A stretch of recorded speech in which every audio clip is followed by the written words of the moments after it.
जय श्री श्याम। चलिए तो आज जानते हैं हम खाटू श्याम बाबा ने अपने शीश का दान कहाँ दिया।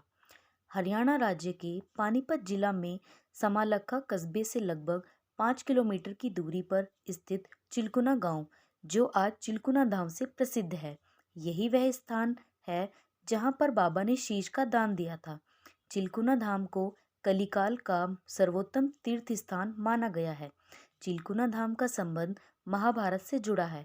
पांडव पुत्र भीम के पुत्र घटोत्कच का विवाह दैत्य की पुत्री कमकटा के साथ हुआ था।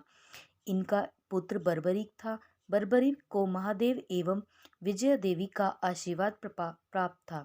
उनकी आराधना से बर्बरीक को 3 बाण प्राप्त हुए, जिनसे वह सृष्टि तक का संहार कर सकते थे। बर्बरीक की माता को यह संदेह था कि पांडव महाभारत युद्ध में जीत नहीं सकते। पुत्र की वीरता को देख माता ने बर्बरीक से वचन मांगा कि तुम युद्ध देखने जाओ, लेकिन अगर युद्ध करना पड़ जाए तो तुम्हें हारने वाले का साथ देना है।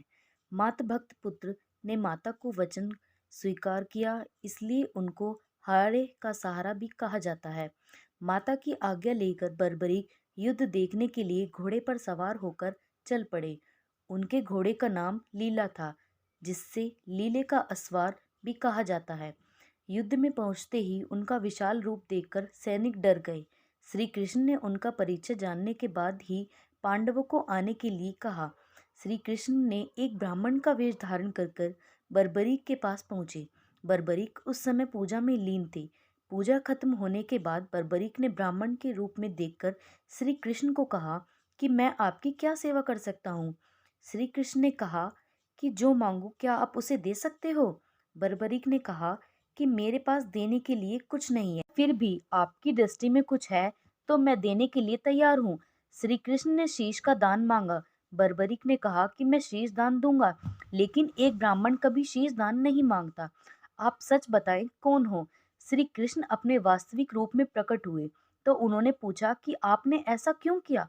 तब श्री कृष्ण ने कहा कि इस युद्ध की सफलता के लिए किसी महाबली की बलि चाहिए। धरती पर 3 वीर महाबली हैं, मैं, अर्जुन और तीसरे तुम। क्योंकि तुम पांडव कुल से हो, रक्षा के लिए तुम्हारा बलिदान सदैव याद रखा जाएगा। बर्बरीक ने देवी देवताओं का वंदन किया और माता को नमन कर एक ही बार में शीश को धड़ से अलग कर दिया। श्री कृष्ण को दान में दे दिया। श्री कृष्ण ने शीश को अपने हाथ में ले अमृत से सींचकर अमर करते हुए उस एक टीके पर रखवा दिया। जिस स्थान पर शीश रखा गया वो पवित्र स्थान चिलकुना धाम है, और जिसे आज हम प्राचीन सिद्ध श्री श्याम मंदिर चिलकुना धाम के नाम से संबोधित करते हैं। यहीं पास में श्री श्याम मंदिर के पास एक पीपल का पेड़ है। पीपल के पेड़ के पत्तों में आज भी छेद हैं, जिसे मध्य युग में महाभारत के समय में वीर बर्बरीक ने अपने बाणों से बेधा था। जय श्री श्याम।